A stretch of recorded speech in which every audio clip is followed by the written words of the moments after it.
Hi, everybody. Welcome back and happy Thanksgiving a few days early, right? Hey, I hope you'll have an opportunity to celebrate with friends and family this week. For several years, a friend of mine and I would get up really early on Thanksgiving morning and participate in the Atlanta Half Marathon. I know a lot of you have probably participated in that. Notice I didn't say we ran the Atlanta Half Marathon. Some years we ran, but sometimes we just participated. But the great thing about starting off Thanksgiving with a really long run is guiltless eating all day long. Now, honestly, that was several years ago. These days, it's just guiltless eating all day long. Now, if you know anything about the history of Thanksgiving, you know that it began as a really small community's response, then a colonial response, and ultimately, eventually, our nation's response to divine provision and divine protection. Because gratitude, or feeling thankful, is actually a universal experience. I mean, when good things happen,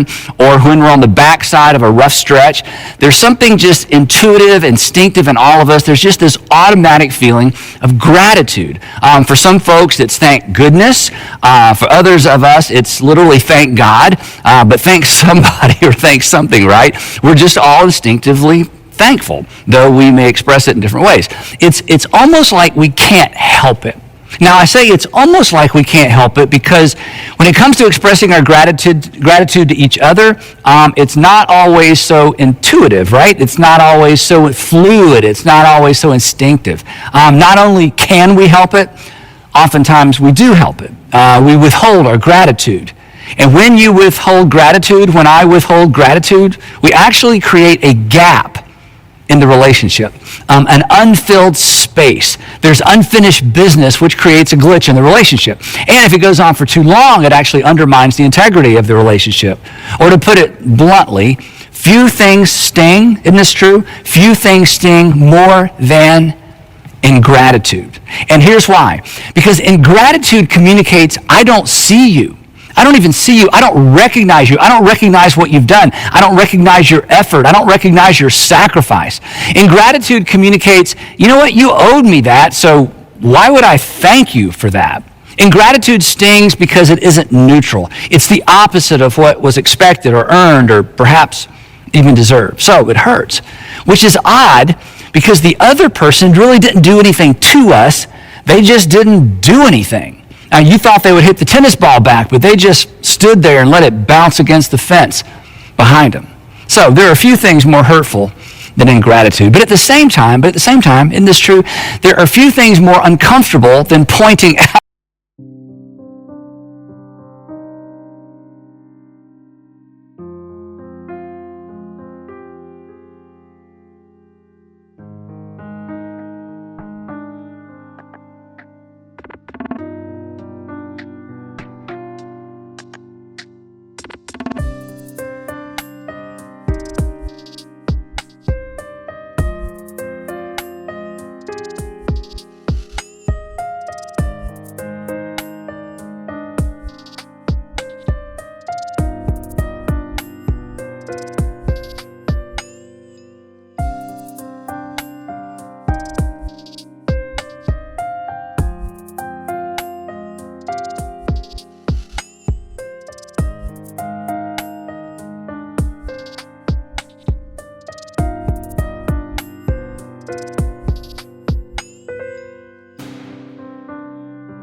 someone's ingratitude, right? I mean, it feels kind of childish, like, hey, what about a thank you every once in a while? Or, hey, you didn't say thank you, or you never show me any appreciation. I mean, who wants to say that? To say that makes us feel small and insecure. Not to mention, when you say that, the other person says, wait a minute, oh, I'm so sorry. But what we hear is, I'm so sorry, little baby, who needs constant reassurance and affirmation, right? So even asking about or bringing up the subject of ingratitude is so uncomfortable. Ingratitude is a strange thing because, well, it's not even a thing. It's more a lack of a thing. But it doesn't always come packaged in silence or a lack of response. Sometimes ingratitude is actually expressed verbally. You've been in this situation. You do something for somebody else, and instead of saying thank you, they explain that, well, you didn't do it right, or you chose the wrong color. But mostly, in most cases, ingratitude is an absence of words, an absence of recognition of something that we've done that deserves recognition. The other odd thing about ingratitude is this. It looms large when we're the victim. I mean, it's all we can see when somebody has been ungrateful. We can't possibly miss it, but it's completely invisible to the perpetrator. I mean, think about it. When we create a gap through our ingratitude, it's all the other person can see, but we can't see it at all. We're clueless, which is obvious to the other party, which in the moment makes the pain that much worse. Or to put it simply, the recipient is always aware, right?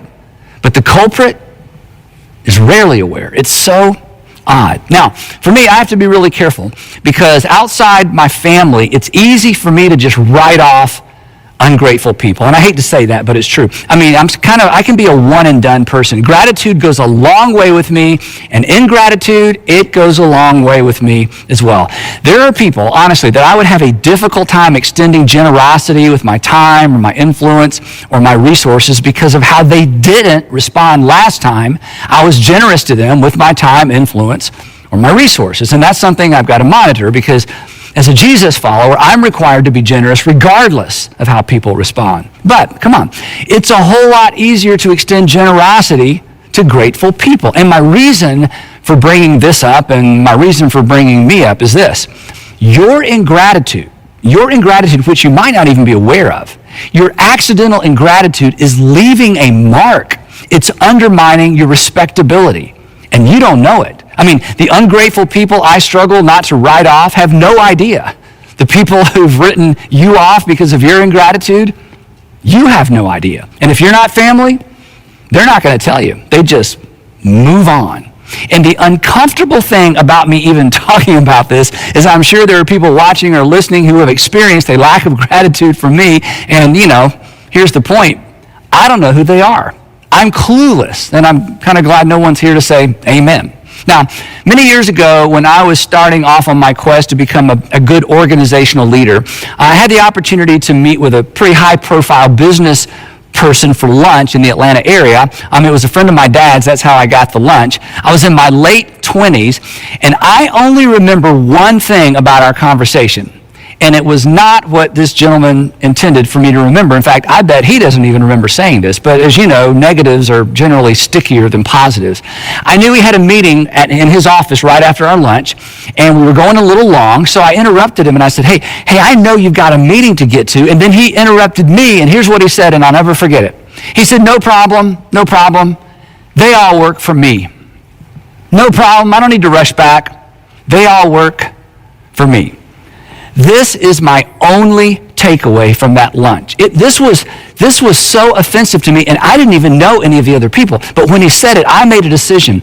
I will never take the people who work with me or for me for granted. In fact, I refuse to use the phrase my people or our people when referring to people that I work with. I don't have any people.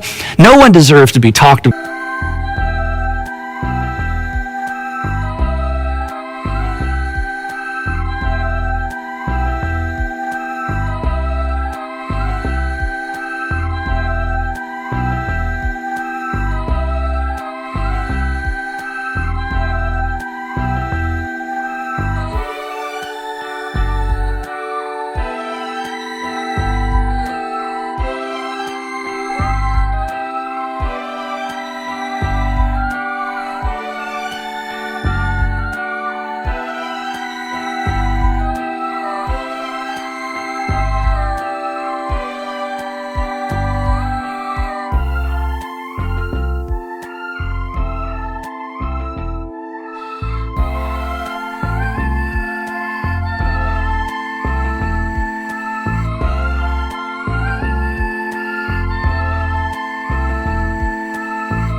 About or treated like they're somebody's people.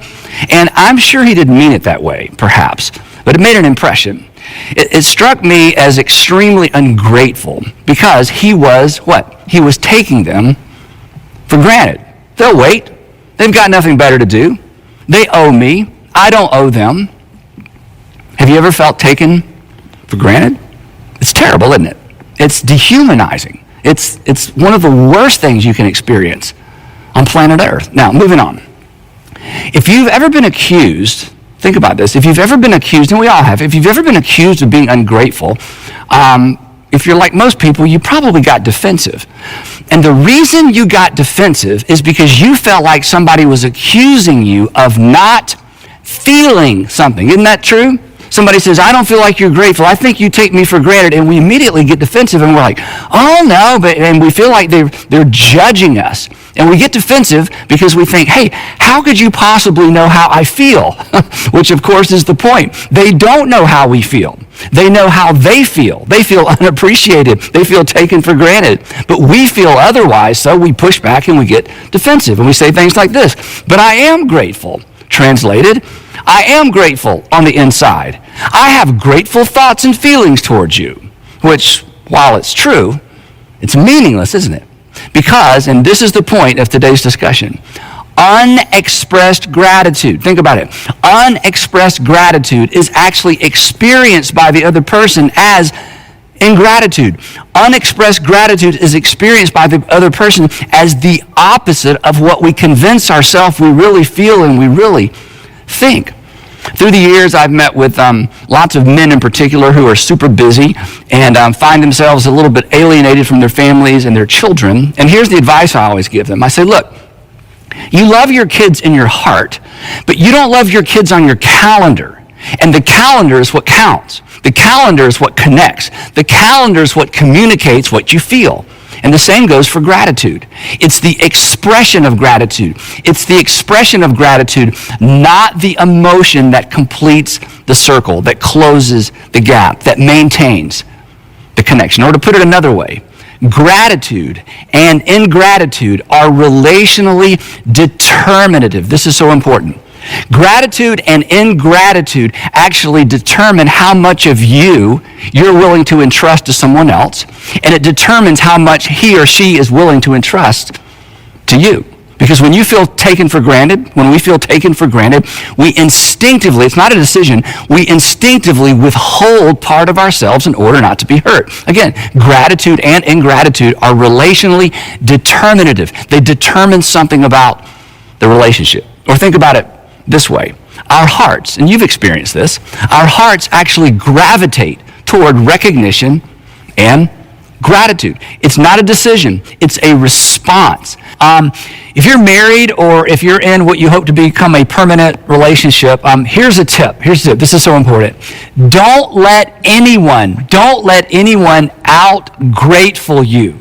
What I mean by that is be the most grateful person in your loved one's life, because our hearts, their hearts, gravitate toward recognition and gratitude. Now, if you're a middle schooler or a high schooler still living at home, I want to tell you something, but I don't want you to tell your parents that I told you this. If you would like to get your mom and dad to be more yes than no when you ask for things, when you want more freedom, if you want more yes than no, be grateful for everything out loud. And here's why. Your parents, and parents in general, are so accustomed to being taken for granted. If you're the typical middle schooler or high school student, and I know you don't think you're typical, but if you are, here's how you might think. Well, of course I have a room, and of course I have cool clothes, and of course I have more food than I should eat, and of course I get a ride to school. That's what they're supposed to do. They're my parents. But middle schoolers and high schoolers, don't be typical. I'm telling you, turn up the gratitude. Here's why. First of all, your parents deserve it. But second, it will melt their hearts. It will melt their hearts because gratitude is the language of the heart. Besides, they don't actually owe you anything. Here's a life lesson for you. At the end of the day, everybody is a volunteer, even your parents. So be ridiculously grateful. Now, there's a famous narrative from the life of Jesus, and we talked about this about 5 years ago if you were around then. And every time I read this narrative, honestly, it kind of feels like the gratitude bar gets raised a little bit. I immediately think about the people I'm grateful for in my heart that haven't heard it from my lips or my pen. Now, Luke, who thoroughly investigated everything in the life of Jesus, begins this narrative like this. He says, "Now Jesus was on his way to Jerusalem, and he traveled along the border between Samaria and Galilee." And if we had a map, I would show you this area. This is a very remote area, sparsely populated. It's kind of in the middle of nowhere. And as he was going, the text says, and as he was going into a village, 10 men who had leprosy met him. People with leprosy, they basically hovered between life and death. They weren't dead, but they couldn't really live. And worse than that, imagine, they stood at a distance and they watched everybody else live their lives. As you know, in ancient times, leprosy was considered highly contagious. People afflicted with leprosy don't experience pain the way the rest of us do. And in a culture, this is the part we can't really understand sometimes, in a culture that required physical labor just to survive, this often resulted in injuries that either went unnoticed or unattended to. So their bodies would visibly deteriorate over time. And the law actually required somebody who had leprosy to live on the outskirts of town in a designated area. And anytime they came toward town or came toward civilization, they had to warn people that they were approaching. Consequently, lepers often created their own communities. They grew their own crops and they survived the best that they could. And it would come as no surprise to Luke's first century readers that a community of lepers were kind of eking out a living in this remote borderland between the predominantly Jewish territory of Galilee and the area inhabited mostly by Samaritans. Now, this has nothing to do with the story, but I think it's worth pointing out. At the end of this account, we discover that this particular community of lepers was comprised of both Jews and Samaritans, two groups who normally would have nothing to do with each other for both political and religious reasons. But here's the thing. Pain, suffering, and alienation. Pain, suffering, and alienation have a way of minimizing differences and maximizing what people have in common. When people need each other, politics and religion, they are just not front burner issues. Just a thought. Anyway, Luke continues. He goes on, he says this, these lepers, the 10 lepers, they stood at a distance with their faces covered because they had to cover their faces, which sounds familiar, right? They stood at a distance with their faces covered, and they called out in a loud voice from a distance, Jesus, Master, have pity on us. I mean, they're basically out in the middle of nowhere. He's in this little tiny village. They have apparently come into the edge of the village to get supplies. They recognize it's Jesus. They knew him by his reputation, and they call out Master, which was really unusual because this was a term pretty much reserved for those who were continuous followers of Jesus, his disciples, and clearly they were not. But desperate times call for desperate measures, and if he could do what people said he could do, he was their only hope.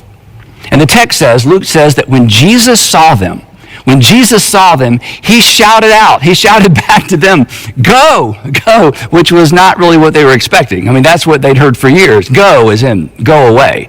But here's what Jesus said. Jesus said, go and show yourselves to the priests. Which they must have thought, go and show them what? There's nothing to show, and besides, the priests aren't all that anxious to see us. In fact, nobody is. But Jesus had a triple intent here. According to the law, anyone with any kind of skin disease, after being quarantined, had to go to a local priest to be given the all clear before they could go back into society. The implication was, by the time you get there, when Jesus said go, the implication was Jesus was saying, by the time you get there when you go, when you see the priest, you're going to get the all clear. But there was even more to it than that. Imagine this. When 10 healed lepers show up, the priest would certainly ask how all 10 of them were healed, and that would be an unprecedented event, and it would clearly be a miracle, which again would add to Jesus' reputation. It would be impossible to argue that something extraordinary hadn't happened. And here's the third thing. Their willingness to go before anything had changed would certainly be an expression of extraordinary faith in Jesus. And if nothing changed on the way, it would make fools of the lepers. So there was a lot at stake, and there was a lot behind this request to go. So if you're in their situation, what do you do in a situation like that? It reminds me of the advice that my great-grandfather gave my father when my father was a teenager. He said this. He said, grandson, if God tells you to run your head through a brick wall, start running and trust God to make a hole. So Jesus said, go, and they went, and not because it made any sense, but because Jesus told them to go. And you probably remember what happened next. And as they went, as they obeyed, as they went, they were cleansed. They literally walked by faith. This is a phrase we throw around a lot in the church and in Christianity, to walk by faith. This is literally what it means to walk by faith. They responded to the promise and the prompting of Jesus before they knew the outcome. That's what it means to walk by faith. But then the twist in the story, and the reason we're even talking about this, one of these lepers, when he saw he was healed, he turned around and he came back. He turned around, he returned, he completed the loop, he filled the gap. He came back, the text says, praising God in a loud voice, and he literally threw himself at Jesus' feet and thanked him. No more social distancing. He walked right up to Jesus and fell at his feet. He was not content. He was not content to feel grateful. He demonstrated it. He expressed it. And think about it, as much as he was ready to get back to living among the living, as much as he wanted to put all of this behind him, he knew he had to close the gratitude loop. After all, Jesus had just given him his life back. So he did what we all need to do. He went back to thank the one who had enabled him to move forward. He went back to thank the one who enabled him to move forward with his life. And Luke, looking back over the story arc of Jesus' life, I think he must have smiled when he penned these next 4 words in Greek, 5 words in English. And he, talking about the leper, and he was a Samaritan. The implication being the other 9 probably weren't. This man had experienced alienation and discrimination on multiple levels. He was extra grateful. And I think the reason for this added, seemingly unimportant detail comes to light when you read the entirety of Luke's gospel. Because over and over in his gospel, Luke highlights Jesus' encounters with outsiders, people that his first century audience would never expect Jesus to have anything to do with. And over, it was the outsiders who expressed the most gratitude. They were not confused about how undeserving they were. Their pride and their busyness did not get in the way of their effort to close the gratitude loop, especially with Jesus. But this incident doesn't end there. Jesus asked a question. He said, "Were not all 10 cleansed? Where are the other 9? Now, in the Greek text, it's interesting because the interrogative where is actually at the end of the sentence for emphasis. Here's how it reads in the Greek. Literally, the 9, where? The 9, where are they? And of course, Jesus isn't really expecting an answer. He's just making a stinging observation. Something is missing. Someone is missing. Some ones are missing. The other 9 have missed the moment. The other 9 have missed their opportunity. Something was missing, incomplete, unfinished, open-ended. The circle isn't closed. But now the window to close it has closed. Now, if you're a parent, you understand what Jesus is getting at here. And for those of us who can remember how our parents raised us, we understand what Jesus is getting at too. When you were a kid and somebody gave you a gift and one of your parents was standing there, they would immediately say what? They would say thank you, as in, right now, say thank you. There was urgency, like quick, say thank you right now. Time is running out. Close the circle, connect the dots. And this is Jesus' point. The other 9 missed the moment, and the moment had passed. How ungrateful. Their entire destiny had been changed. Apart from Jesus, apart from his intervention, they're going to spend the rest of their lives eking out a living in the middle of nowhere. They've been restored to their families and their children. They could work again. They could worship again. And where are they? And when we read this story, isn't it true we respond the same way Jesus did? Yeah, where are those guys? But before we judge too harshly, I imagine if someone had confronted the other 9 about their apparent lack of gratitude, I should say, I imagine that they would have been quick to respond with like, what? We're not ungrateful. We are so grateful. Our hearts are filled with gratitude. I mean, the other 9 had to have felt it, right? But the problem is, like us sometimes, they didn't express it. And Jesus, like us, was baffled. And he asked, has no one returned? Has no one returned to give praise to God except this foreigner? Only one returner? And again, the question is a rebuke. And it also implies that the other lepers may have been Galileans like Jesus rather than Samaritans. Then he turns back to the one who returned and he says once again, rise and go. And of course, this is the second time he's told him to go, but this time there would be no reason for him to return. The circle was complete. And then this final statement, your faith has made you well. So as we wrap up, I want to make 3 quick observations to carry with us throughout this next week. The first one we've already touched on, that unexpressed gratitude communicates ingratitude.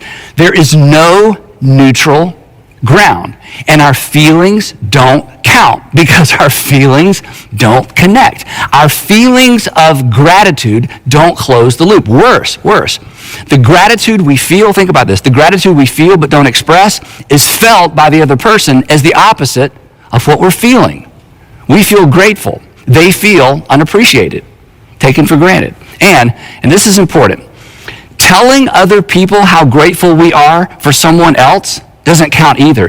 Even if that person hears us. And here's why I say that. And so if you're married, there's a tendency to do this sometimes, right? Bragging on your spouse to other people in front of your spouse, but never bragging on your spouse to him or to her privately, never expressing gratitude directly to them, does not close the loop. In fact, in some instances, expressing gratitude to other people about something rather than to that person can actually be insulting. Second thing is this. Ingratitude feels like rejection. Ingratitude feels like rejection. Over time, unexpressed gratitude has the same effect on people in a relationship as rejection. It creates a gap. Again, our hearts gravitate toward acceptance, real or imagined. Appreciation feels like acceptance. So if you want the heart of your child or your spouse or an employee or associates, if you want their heart, express gratitude. You want to be surrounded by people who just do what they have to do to get by? Withhold it. Take them for granted. They get a paycheck. It's my husband. She's my wife. This is what they signed up for. This is what they're supposed to do. You may keep their hands, but you will never have their hearts. They may stick around, but the relationship will eventually be void of intimacy. Last observation is this. Unexpressed gratitude may indicate an inflated view of self. And here's why I say that. The message of ingratitude is this. I could have done this without you, so I don't really owe you anything. Isn't it true that arrogance and ingratitude are generally found under the same rock? Arrogant people are generally ungrateful people, and ungrateful people usually come across as arrogant. So I want you to be really honest for just a moment. Is expressing your gratitude difficult for you? Is expressing gratitude difficult for you? Are you more comfortable pointing out how something could have been better rather than recognizing how good it actually is? If so, have you ever done any work digging around trying to figure out why you're kind of wired that way? If not, I'll give you a starting point. Here's a hint. Gratitude feels like an admission of weakness. It makes you feel like you may not have been able to accomplish what you've accomplished without help. Guess what? You couldn't. In the wake of your progress, in the wake of your success, in your rearview mirror professionally, academically, financially, relationally, athletically, are dozens of people who facilitated your progress, who facilitated your success. And acknowledging their role is not weakness. It's maturity. It's evidence you've let go of an inflated, unhealthy sense of independence. Gratitude is evidence that you have life in proper perspective. You would not be where you are without the support and the help of other people. You do actually owe them a debt of gratitude, and that's okay. So, back to Luke's account for just a moment. Let's be the one. Let's be the one rather than the 9. Let's make up our mind to be like the one who went back to thank the one who enabled him to move forward. Why not make it a habit of our lives to go back to the people who've allowed us to move forward? So here's a question. Who helped you move forward? Who helps you move forward? Have you thanked them recently? Sure you pay them. I'm sure they married you. I'm sure it's your mom, right? But have you expressed your gratitude lately? You may feel it, when you think about it. But have you expressed it? And if not, why not? Could it be you are in fact more like the 9 than the 1? That you took what was given, you got distracted by the new opportunity, the new freedom, the new recognition, and then you just went on your merry way without circling back to say thank you? I mean, if somebody told your story, or when somebody tells your story, will you be the story of the 1 or the story of the 9? And here's some good news. You get to decide. But you decide that story one expression of gratitude at a time. Gratitude that we feel but don't express is simply ingratitude by another name. So let's close the loop, right? Let's get in the habit of circling back. Let's be returners. Let's decide today to be the 1.